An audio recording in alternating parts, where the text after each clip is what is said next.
Hej miq, përshëndetje, ashtu siç ju kam thënë edhe herë të tjera, me tharm ne mund të bëjmë gjëra shumë të mira, duke nisur nga buka, paninet, picat dhe një ndër to unë e kam bërë sot.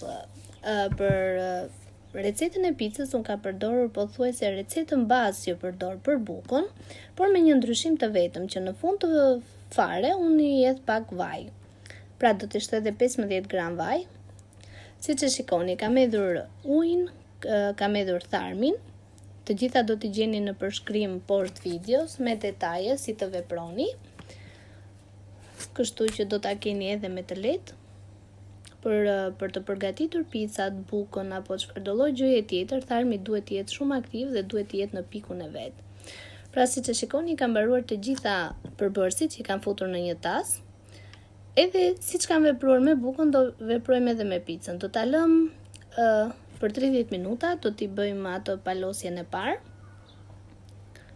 duke e tërhequr lart edhe pastaj e kthejmë nga ana tjetër. E lëm gjysmore.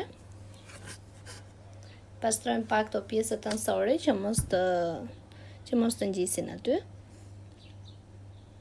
E lëm gjysmore që të pushoj dhe tani do t'i bëjmë palosjen e dytë. Palosja e dytë quhet coin folds.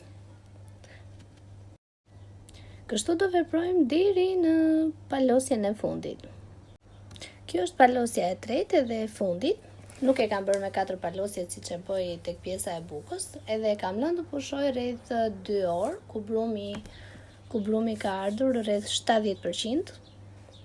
Pra siç do e shikoni hapa sapi dhe në video. Siç e shikoni, brumi ka ardhur. Do spërkatim pak tavolinën e punës. Do e hedhim brumin në të.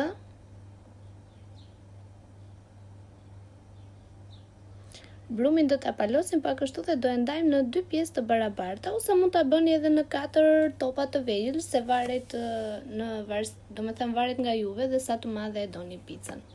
I kam lënë të pushoj rreth 1 orë të tjera këtu mbi tavolinë, siç e shikoni.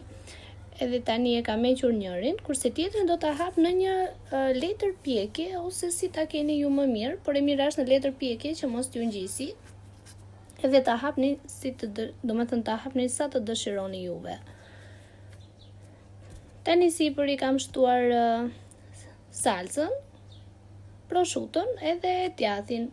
Pra tek pjesa e picës mund ta bëni me çfarë ju keni dëshirë, me kërpudha, me ton peshku, sipas preferencave tuaja. Në momentin që jemi duke bërë picën, furra ka gati mbi 20 minuta që është duke u nxehur në temperaturën maksimale. Picat u poqën dhe dolën fantastike, të buta nga brenda dhe kishin krijuar ato grobzat, siç janë ato pica tipike që bëjmë me maja të thatë.